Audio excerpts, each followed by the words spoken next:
Confucius Teachings on Building a Happy Life, 32. Guidelines for being a good person.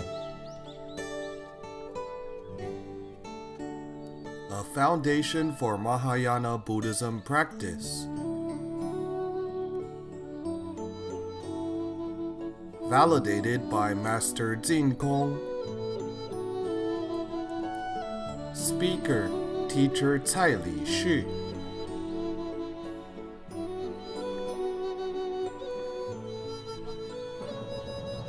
Elaborating 弟子规 in detail, 32. Hello, my friends. Exhorting others to do good deeds.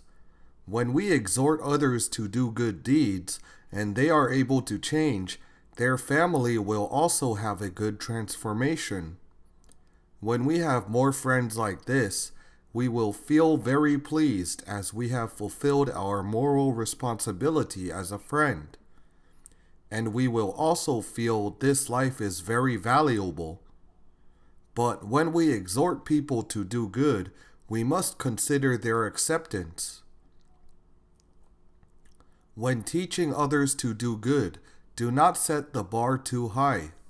When we encourage others to do good deeds, if we set the standard too high in the beginning, the other party will feel it is too difficult to accomplish.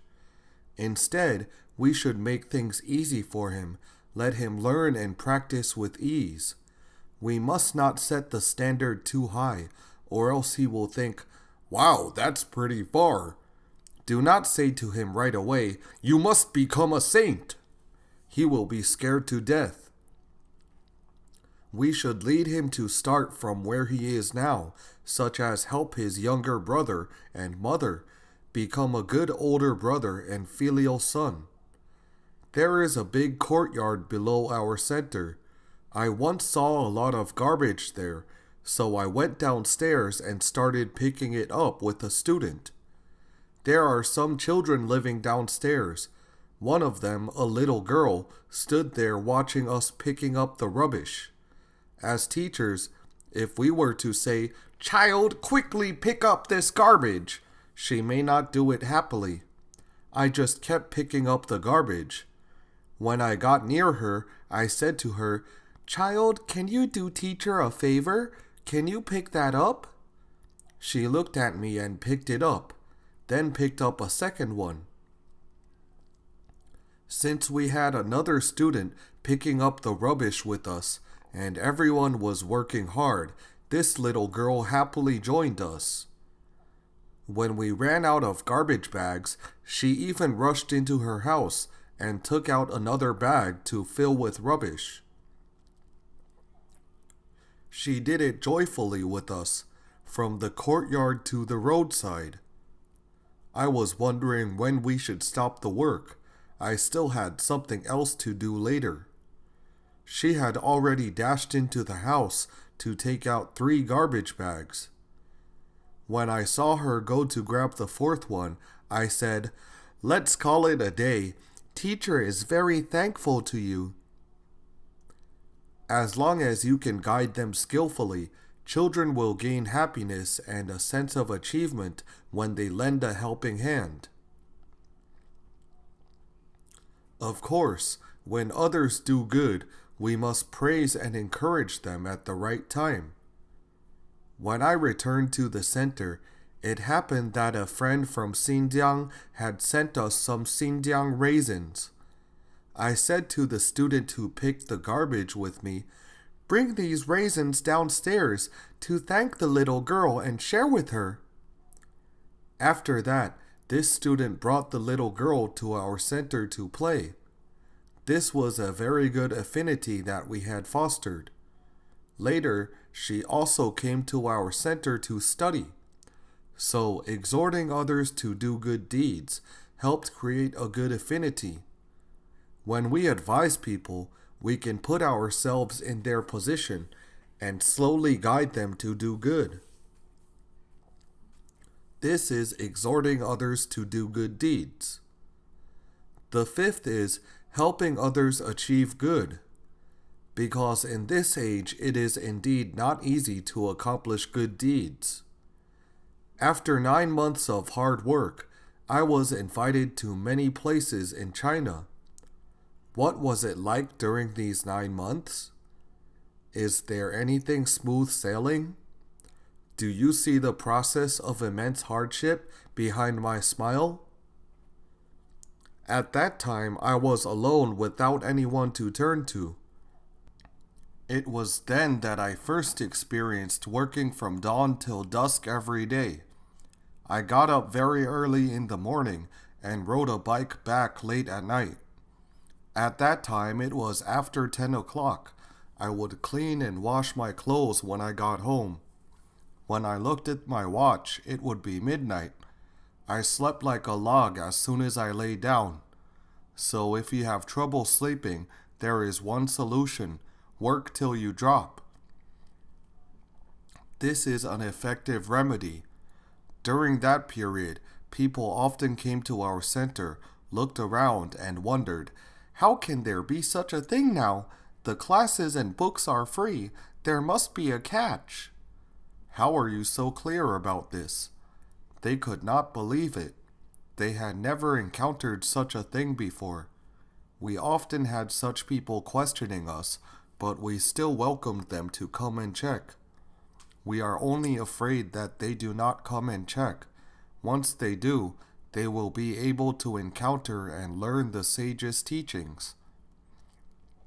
It is indeed not easy to accomplish good deeds in this era. So when we see others engaging in meritorious deeds, we must go all out to help them. Even if it is one word of praise, I believe it is also a very important encouragement for them. So we must not be stingy with praise. This is helping others achieve good. Mr. Han Yu also said, if you want to exhort people for a short time, use speech. If you want to exhort people for generations, use writing. Thus, we can write our life experiences and wisdom in books to benefit future generations. Just like Mr. Ren, who wrote the book Liao Fan's 4 Lessons, which benefited not only his own descendants, but also all those who read it. But when we wish to exhort people with writing, we cannot randomly write a book. The Chinese speak of 3 immortalities. Which 3? They are: establish immortality in meritorious deeds, in writing, and in virtues. But their order must be correct. The right order should be like this: establish immortality in virtues, in meritorious deeds, then in writing. The order must be like this. If we write books before establishing our virtues, what we write may be nonsense, just idle theorizing. Virtues must be aided by continuous training to enable us to deal with people effectively and to further make contributions to society.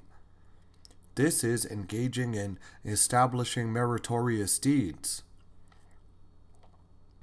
We then share with people how we self-cultivate and develop our career, which is establish immortality in writing. Therefore, we can see that in the Qing dynasty, Mr. Zheng Guofan, a governor of 4 provinces, had indeed established immortality in virtues and in meritorious deeds. Naturally, his essays benefited others immensely, so he had also completed establishing immortality in writing. These are all helping others achieve good, and it is also encouraging others to do good. Next is saving people in desperate need. When we see someone is seriously injured on the road, we must quickly dial 110 or 119 for the ambulance.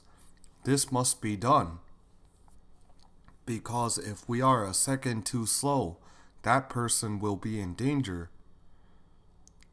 On the Mahavaipuya website, a friend left a comment saying, I had intended to commit suicide, but after reading some articles on your website, I calmed down. Now there is one kind of illness that is very devastating to people's body and mind. What is this illness? Depression. It is very serious. I heard that teachers get the highest rate of depression, which I can understand. After all, they have to be responsible for the students' safety and many other aspects. They are under considerable pressure. Moreover, they are carrying the teacher title on their back. They will feel very uncomfortable if they do not understand a lot of principles. Indeed, we teachers must continue to improve and learn so that we can understand many truths and be at ease. Otherwise, we will easily become cynical and sullen. Therefore, if our words can make these depressed patients slowly open their minds and figure out the truth, this is also saving people in desperate need. I remember that I was about to drive back to Beijing after I had finished giving a 5-day lecture in Qinghuangdao. Before our car drove off, a lady put her hands in through our front seat window. She said a bit emotionally, Teacher Tsai, I had planned to commit suicide, but after listening to your 5 days lecture... Actually, she was in tears as she spoke, and so was I because I could really feel her sincerity. She said, I have found the correct attitude towards life because of this 5-day lecture. I will live my life well in the future. We can feel that the saints and sages' wisdom is really of great urgency to people now. It is her sensibility and awakening that continuously pushes us forward so that we will not slack off. Many friends and teachers said to me, Teacher Tsai, it seems that you never get tired or feel like quitting. They asked me, how do you do it?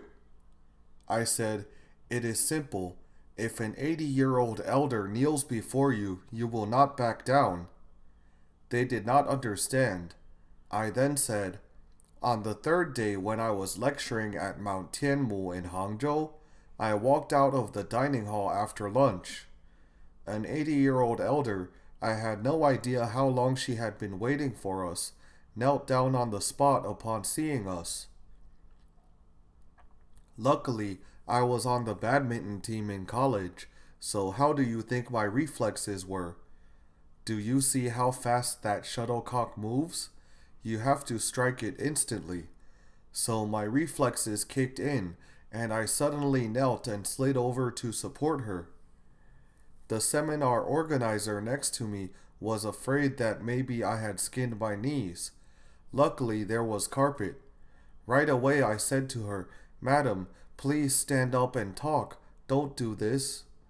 As soon as she stood up, she said, Teacher Tsai, you must promise me 2 things. First, you must go to Xinjiang where I came from, because the saints and sages' teachings are not available there. You must go to Xinjiang to give such courses. She was already in her 80s, and her children are teaching in college. May I ask who was this request made for? For future generations and the people of her homeland. Her act had taught all of our teachers who participated. Her selflessness is worthy of emulating. The teachers and staff members who were there were so deeply moved that they wept uncontrollably on the last day. They felt that the mission on their shoulders had become heavier. Even though there was a heavier weight, how did it feel carrying it? Not heavy, because our arms had become stronger. We believe that all our ancestors, as well as the ancient saints and sages in the unseen worlds, will bless and support us. We also fervently believe that primordially humans have an innate pure good nature. Humans' true nature can surely be awakened. The elder then said, "The second thing is that you must give me a set of CDs of your lectures at Tianmu Mountain." An 80-year-old elder is still so passionate about learning. It is really worthy for us to learn. I said to these teachers, "This elder was so sincere and respectful to you. You must always bear it in mind and live up to her sincerity. When you can bear it in mind at all times, I believe you will neither be lazy nor retrogress. So everything we do is our duty. All of the affirmation and respect given to us by everyone, we must imprint it in our mind. We must seriously establish our virtues and practice Tao to repay all those who loved, cared for, and extended warm wishes to us. This is called saving people in desperate need. These 6 points are related to people, so I group them together.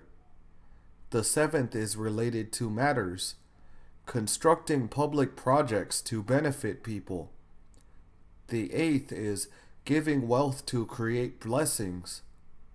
The 9th is supporting the proper Dharma. The final one is related to things, loving and cherishing all living things. These are the 10 goodnesses all sorted out. Let us look at the 7th point, constructing public projects to benefit people. In ancient times, we saw that many kind people built bridges and paved roads to benefit people. There are fewer such opportunities today. Who does this type of work nowadays? The government. In fact, there are still ample opportunities for us to contribute.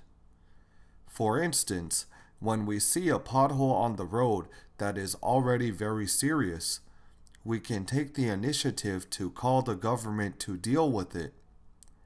When the hole is big, you must think, what will the consequences be? Right, if someone who is drunk and out of it drives fast, he may fly out of the motorcycle when he hits the pothole. With this consideration, we can imagine that others may suffer. Such kindness is rather precious. So today, when you are walking, driving, or cycling on the road, what should you do when you happen to see a big rock in the middle of the road? You should quickly remove it. Your action may save a family. You never know. It is extremely important to have such kind-heartedness and consideration for others at all times. So the genuine meaning of constructing public projects to benefit people is to do good deeds that can bring benefit to the public with our best ability in accordance with conditions.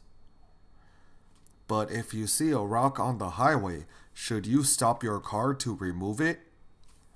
You should quickly call the relevant authority. It is too dangerous to stop the car to remove it.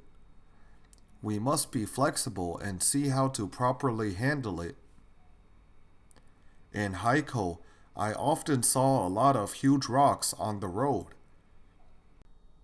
That is because many migrant workers who were waiting there for work would move big rocks to the road and sit in a circle to chat. We can see the rocks during the day, but not at night. Very possibly, for instance, someone is on his mobile phone, walking. What will happen if he suddenly runs into the rock? He may trip and fall. So when we see the rocks, we must quickly remove them. Sometimes when we pass by a construction site, a bamboo pole may stick out. This is very dangerous because our head may be accidentally hit. If we happen to see this, we can look for a red cloth nearby to tie around it. When we do good deeds according to circumstances every day, I believe we will be delighted as well, because helping others is the root of happiness. This is about constructing public projects to benefit people. Next is giving wealth to create blessings. We have discussed wealth before. We can give money or material belongings. We can also use our labor and experiences to help others. Many volunteers now contribute with their physical labor. As a matter of fact, is giving internal or external wealth more difficult? Inner wealth. Yes, a lot of people may easily donate $1 to $200, but it may be difficult for him to spend 3 hours to serve others. So good deeds can be difficult or easy. If one can do good despite its difficulty, the merits will be even greater. This is giving wealth to create blessings. Lastly is supporting the proper Dharma. Dear friends, you are supporting proper Dharma right now, because your kind expressions have inspired me greatly. Otherwise, I would have messed up my lecture since my heart is easily hurt. Some friends think that our lectures are quite helpful, so they brought their friends here. These all belong to supporting the proper Dharma. There are also mothers who brought their sons. Doing so, I believe her husband will be very happy. Why? Because after the son has listened to the proper Dharma and benefited from it, how many generations of his family will prosper? Many generations. This is supporting the proper Dharma. When there are many youths who aspire to give Dharma lectures, we should encourage and support them so they will keep on improving their skills. Then your merits will be infinite. The last one is loving and cherishing all living things. We must also cherish things and objects. We should be aware that every meal is not easily obtained. We must not waste it. Similarly, we must also cherish life. In Australia, construction workers often encounter some big trees when building roads. They will always first see if there are any bird nests in the trees. If there are, they will stop the project. They will wait until the season has passed and the birds have flown away before they start work again. Can we do that? The Australians are very honest and pure. While we were there, we saw that people always greeted each other whenever they met. It shows that they are very kind-hearted. When people are kind-hearted, the entire environment will be peaceful and favorable. That is why the vegetables grown in Australia are particularly big. We were always very full after every meal. Indeed, when we respect life and all things, they will reward us abundantly. A poet from the Tang Dynasty, Bai Zhi, has a poem which exhorts us to cherish animals and life. The poem states, "Do not say animals' life is insignificant." This means that we should not regard animals' life as worthless. Do not say animals' life is insignificant. They have bone, flesh, and skin, just like you and me. Please do not shoot the birds in the trees. The baby birds are in the nest waiting for their mother to return. We should use this kind of empathy to love and protect animals. Nowadays, some businessmen specifically trap wild birds for children to buy. Should we buy them? It is better not to. The more you buy, the more they will catch. When we have the consensus not to buy from them, they will stop catching the birds if they feel that they cannot make any money. Moreover, can we keep these wild birds alive? It is difficult. So we should educate children since young not to buy wild birds so that they will catch less. In this way, these animals will not be separated from their parents. This is also a way of instilling children's compassion from young. These are the 10 good deeds. Now that we know how to judge goodness and what to practice, we must remember, upon seeing the good points of others, I should strive to be as good as them. Even when far behind them, I am getting closer gradually. While doing good deeds, we must remember this phrase. When encountering benevolent deeds, do not be outdone by the teacher. Do not fall behind others in doing good. A phrase reads, not being outdone by the ancients is called having ambition. It means that we should regard the ancients as our role models, but we must not be outdone by them. We may even surpass them. This is not being arrogant. Let us think about it. As a parent today, if your son tells you, "Dad, it is impossible for me to surpass you in this life," will you be happy?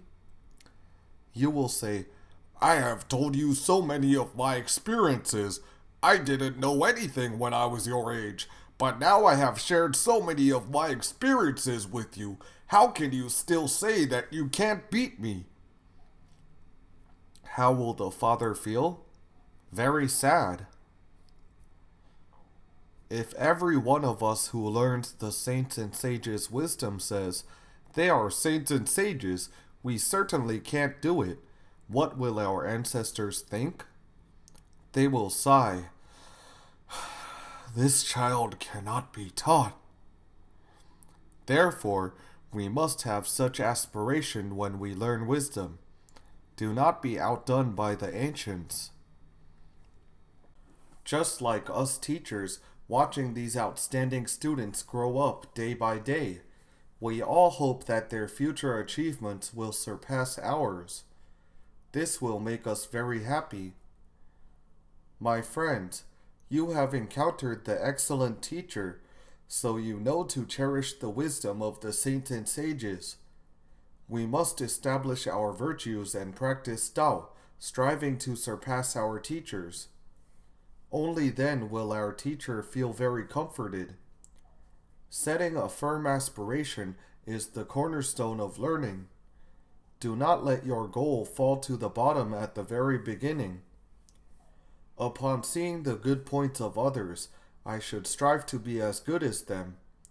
Even when far behind them, I am getting closer gradually. Indeed, all of the teacher's instructions to us may be their decades of invaluable experiences. It is indeed so.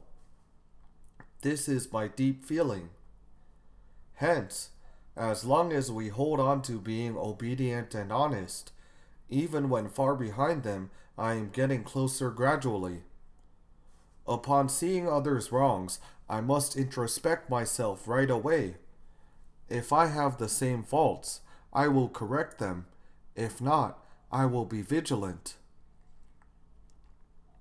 When we see faults in others, let us not criticize first, but look at whether we have made the same mistakes. If we have, quickly rectify them. If we have not, that is very good. Keep it up. Teacher Li Bingnan has a very good teaching. He said, "When we see the goodness in others, don't be jealous, but rejoice in their meritorious deeds. When we see faults in others, don't criticize, but advise them or keep silent. When we see people do something wrong, instead of blaming, help them correct it." Many of this elder's words encompass the great wisdom of life. If we can often use them to examine our mind, then we will make rapid progress. So when we see others do good, We must encourage them instead of being jealous. When we see people have wrongdoings, do not criticize because it will only make the group lose the harmonious atmosphere. We should exhort them or keep silent. Why should we remain silent? Because when the conditions are not right and they do not yet trust us sufficiently, as soon as we exhort them, perhaps they will think that we are giving them trouble or slandering them. This is not good. As we mentioned earlier, which foundation should we establish prior to exhorting others? Yes, trust. Thus, it is stated in the Analects, only after earning a person's trust will a virtuous man exhort him. If trust is not established yet, he will think you are slandering him. You may cause misunderstandings with him, which is bad. What will a typical person's first reaction be when he sees others do something wrong? What are you doing? When your child accidentally breaks a plate, you will snap at him right away, just like a machine gun. Bang, bang, bang! How will the child feel? He will feel even more guilty. At this time, if you can remain calm, he will realize that his parents are well cultivated. When we clean up the mess with him, he will be very grateful. Furthermore, you then guide him. Why did this mistake happen today? Let us analyze it.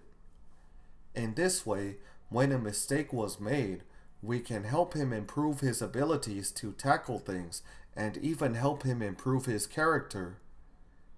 When we harbor this kind of intention, our interpersonal relationships will be in great harmony.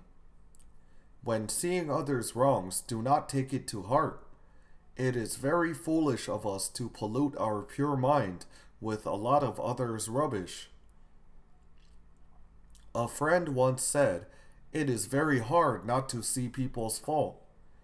He went to seek Professor Jing Kong's advice, and the master gave him a good method, which I think is remarkable too. He said, "In the future, when you see others' faults, you can simply say, 'It is all my fault.'" Why is that so? Let's say when you see your son misbehaving, you should say, "It's all my fault. I didn't educate you well." Then quickly teach him. Or when you see your wife doing something improper, you should say, "It's all my fault. I couldn't move her with my virtues. It's my problem as well." If you see someone on the street lacking public morality, you should say, "It's all my fault because I didn't set a good example to influence him." When people are always aware of their own duties, they will not waste time chattering about the faults of others. I think this method is pretty ingenious and beneficial.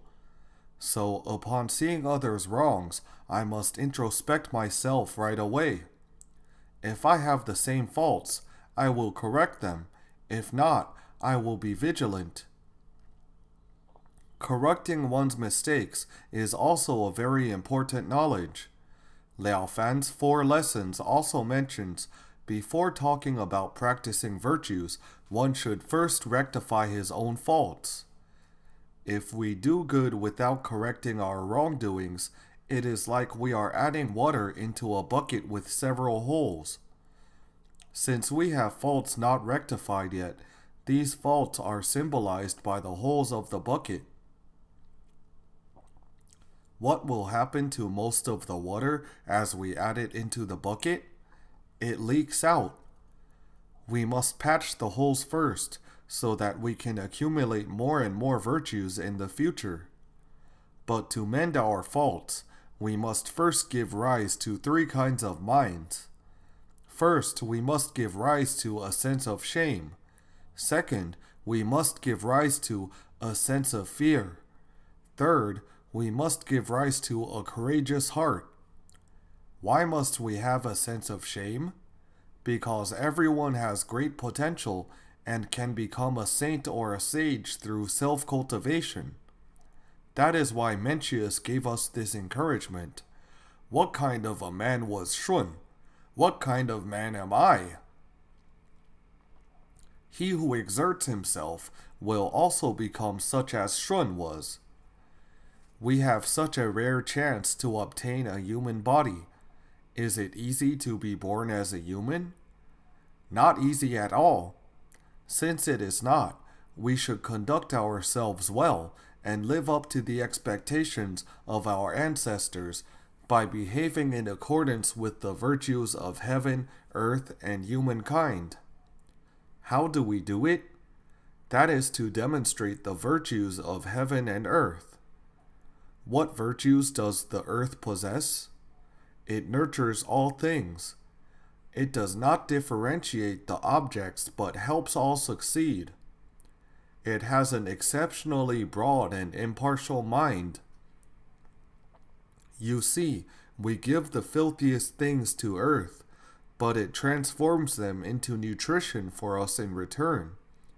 It is just like a mother. Even though we may urinate and defecate, our mother has to clean it up. What she gives in return is selfless dedication. So the earth is like mothers, and heaven is like fathers. We should seriously demonstrate the virtues of heaven and earth through our deeds in this life. My friends, how many more times are animals than humans in number?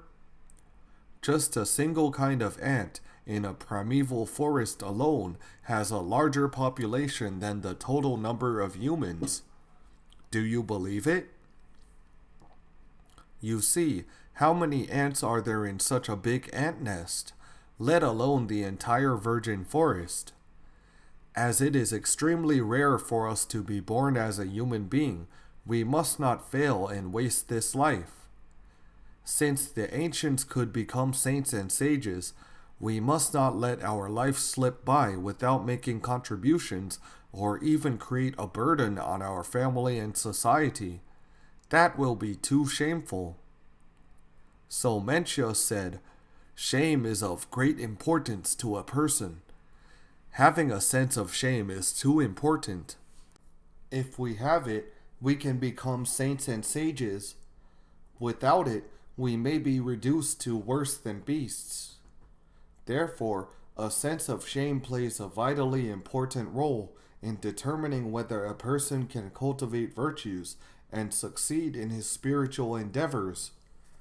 This is what is meant by a sense of shame. Secondly, we must give rise to the sense of fear. It is said, there are deities 3 feet above our heads. Do not do what you do not want people to know. We often feel that we can hide things well, but we are actually deceiving ourselves and others. Time will eventually reveal a person's heart. When people see through you, they will find you are worthless. It is never too late as long as you are willing to change. In ancient times, some people who had committed evils all their life, but suddenly repented their sins on the verge of death, were able to have a good rebirth. So even if the offense is immeasurable, it will be resolved by one's repentance. Thus, knowing how to repent and rectify one's faults is crucial. What happened in the past has gone like yesterday. Let us live well and cherish today.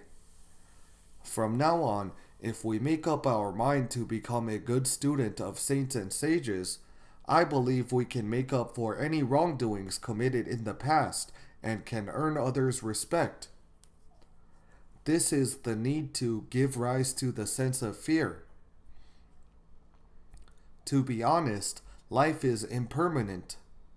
We have no idea how long this physical body can be retained, so we must not wait any longer to rectify our faults. Once our life is over, we cannot reform anymore even if we want to. Your notoriety of a lifetime may even bring shame to your descendants. Are there such people? Yes. We went to Riefei Temple in Hangzhou and saw 2 statues of a husband and wife. Who? 勤快. You see, how long had they been kneeling there and spurned by people? Nearly 1,000 years. Moreover, have you heard anyone say, I'm a descendant of Qin Kuai? Have you? Did he have any descendants? They dare not admit it. He had brought terrible shame to his descendants. We must not do such heinous acts. That is why we must give rise to a sense of fear. Next, we must have a courageous heart. We must be very courageous in subduing our bad habits. I remember the first time Uncle Lu had a conversation with me for over 2 hours. One thing he said left the deepest impression on me. He said, "Be utterly ruthless with yourself." It is very well said, but be kind to others. In fact, it has the same meaning as what saints and sages often teach us. Be stern with ourselves, but be generous with others. But the words used by Uncle Lu enable us to remember it for life. In the future, when our bad habits rear their ugly head, what should we do? Please do not take a knife. I will not be responsible. Uncle Lu actually meant that we cannot back off when it comes to curbing our bad habits. This sentence made me think of a historical story. In the Three Kingdoms period, when Zhao Zilong rescued A Dou, he strapped A Dou to his chest, despite being surrounded by hundreds of thousands of legions. May I ask, what was his only thought at that time? To get out of there, to protect A Dou, the last emperor of Shuhan. Now that we aspire to improve our knowledge and wisdom, we must have Zhao Zilong's verve. Do we have many afflictions and bad habits accumulating from the past? They are just like these hundreds of thousands of troops coming in full force. At this time, we cannot afford to have any thoughts of retreating, because as soon as we hesitate, we will take dozens of steps backwards, even though we have taken 5 steps forward. We will then be very frustrated. So do not have the thought of withdrawing. I believe you can certainly save A Dou.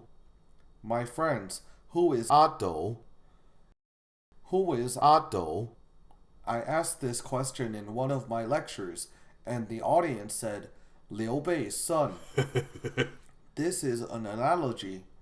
We must protect our intrinsically pure good nature well, so it can really be put to good use. This is about to have courage and never retreat. It is also mentioned in Liao Fan's 4 lessons that we must repress bad habits as if our finger has been bitten by a poisonous snake. At that time, will you still hesitate? Will you say, should I cut off my finger? While you are thinking of this and that, you will run out of time and find that you have faced the death. You should quickly take out your sword and cut off the infected part. This is putting an end to bad habits. Do not let them stay for even half a second. What should you do immediately as soon as bad thoughts arise? Transform them. What should you use to transform them? I am sure you all know it in your heart. We can use the classic text to remind ourselves and to transform our thoughts. For instance, when you are about to get angry, you can immediately recall these phrases. When getting angry, think of the difficult consequences you will encounter, and when I hold back hurtful comments, anger will naturally dissipate. Do you all know what method I use? Good, if you know it. We mentioned, upon seeing others' wrongs, I must introspect myself right away. If I have the same faults, I will correct them. If not, I will be vigilant. We must have both the courage and the method to rectify our faults. There are three main ways to rectify our faults. We can rectify from actions, rectify from reasoning, or rectify from mind. To rectify from mind is like removing a poisonous tree. It is to pull out its roots. Just like cutting off the tree root, we must rectify it from the base. So a person who truly knows how to self-cultivate will constantly observe his own thoughts. When one can be aware that his thoughts have strayed, and he can quickly correct them, it is impossible for him to have improper speech and behavior. This is knowing how to reform. Let us look at the following verse and recite it together once. In virtue and learning, in ability and skill, if I am not as good as others, I will encourage myself to be better. As for clothing and attire, or food and drink, if I am not as good as others, I will not feel inferior. In virtue and learning, in ability and skill, if I am not as good as others, I will encourage myself to be better. As parents, if you can attach the most importance to virtue, you can surely establish a proper value and perspective of life for your children. As for clothing and attire, or food and drink, if I am not as good as others, I will not feel inferior. So do not treat your life as just a constant pursuit of material pleasure. As parents, if you were to give priority to money, what would your children be taught to place the most importance on? Money. When personal gains are valued most, what will be neglected? Righteousness. At that time, whose money will be robbed? Parents. Right. Man's plans are inferior to heaven's. Let us think about it. Will life be really satisfying after you have obtained all the material pleasures, such as food, clothing, and even accommodation? If a person who pursues materialism and all his life is truly happy, then I reserve my opinion. I will also help and encourage him. But in reality, that is not the case. People who endeavor on pursuing material objects actually feel very hollow inside. They often compare themselves with others. When they see others buying a new car, they will feel terribly uncomfortable. This is called seeking afflictions and asking troubles for oneself. So I would say to them, how long will you be happy when you buy a very expensive dress? 1 minute? It is not that bad. Happy for 3 days. Perhaps after she has swiped the card, half of her month's salary will be gone. She is happy for 3 days, but for how long will she feel the pain? A month. After buying the dress, she will wear it to the office the next day and say to her colleagues, "Do I seem different today?" If she encounters colleagues who are a bit dense, they will ask, "Is there any difference? I can't tell." She will then be enraged. "I spent so much money and you don't even notice." She will no longer be happy but in pain. The pain comes from others not noticing. She constantly worries about gain and loss. Such kind of happiness is called the suffering of decay. The happiness is short-lived, then she experiences the feeling of suffering. So the happiness people pursue is illusory and unreal. What kind of happiness can make a person feel indescribable joy and fulfillment, where the joy springs out from the inner heart? What kind of happiness? Doing good is the happiest thing. It is mentioned in the Analects. Isn't it joyful to learn with constant perseverance and practice? The happiness from personal and spiritual growth will bring us inexhaustible joy in life. We will stop here today. Thank you, everyone. For MP3 and full transcripts, please visit MahayanaPureland.org. Welcome to Circulate. No copyright. Infinite merits to propagate. Filial to parents, respect to teachers.